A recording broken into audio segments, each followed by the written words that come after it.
Chers auditeurs, bienvenue dans un nouvel épisode de Café et Discussion où on sirote un café et on parle de tout et de rien. Aujourd'hui, avec moi, la fabuleuse Leila. Salut Yasser, salut les auditeurs. C'est quoi ce café? Moi je veux un thé à la menthe marocain authentique, pas un café. Tu vois, à peine commencé, tu fais déjà l'éloge du Maroc.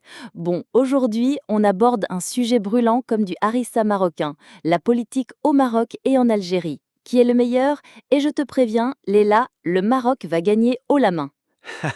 Bien sûr que le Maroc va gagner. Y a-t-il vraiment une comparaison?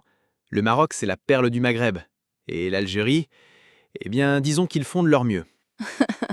Oh là là. Bon, commençons par le système politique. Le Maroc a une monarchie constitutionnelle, avec le roi Mohamed VI, un homme aimé avec une vision claire et un pays stable depuis des années.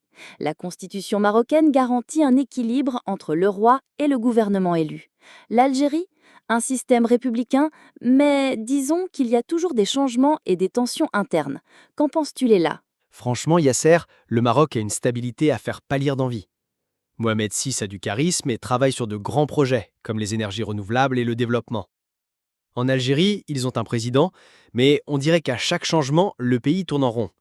Et puis le Irak, c'était respectable, mais le paysage politique reste flou.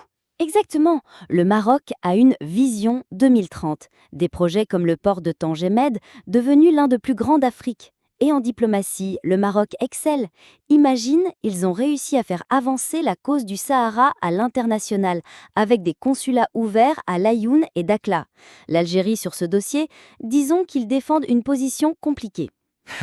Oui, le Maroc c'est comme un joueur d'échecs professionnel. Chaque mouvement est calculé. L'Algérie essaie, mais on dirait qu'ils sont restés coincés dans les années 60 avec leur position. Et puis, le Maroc a des relations solides avec l'Europe, les États-Unis et même l'Afrique.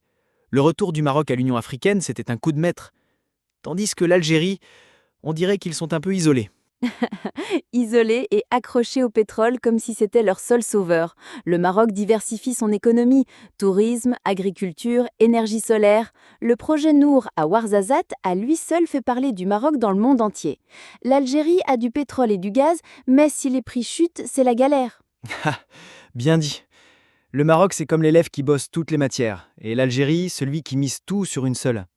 Et puis, n'oublions pas que le Maroc a un parlement actif, des partis politiques qui se concurrencent, et même s'il a des débats, le pays avance. En Algérie, on dirait que la politique est toujours en crise. Léla, tu frappes fort, mais sérieusement, le Maroc prouve qu'il est un leader régional. Même dans la lutte contre le terrorisme, le Maroc collabore étroitement avec des pays comme la France et les États-Unis. L'Algérie fait des efforts, mais pas avec la même efficacité. Si la politique était un jeu, le Maroc jouerait en Ligue des Champions et l'Algérie encore dans le championnat local. Yasser, t'es dur. Mais franchement, le Maroc a une vision claire de la stabilité et une diplomatie intelligente. L'Algérie essaie, mais le Maroc les devance de loin. Bon, pour résumer, Maroc 10 sur 10, Algérie peut-être 6 sur 10, et je suis généreuse. 6, c'est trop. Bon, chers auditeurs, qu'en pensez-vous? Maroc ou Algérie? Laissez-nous vos commentaires, mais on sait que vous serez d'accord, le Maroc est en tête. Merci Léla pour ce débat génial. Merci Yasser. Allez, on va boire un thé marocain authentique. Parce que l'Algérie n'a pas encore un thé qui rivalise avec le nôtre. D'accord. Salam chers auditeurs et à la prochaine.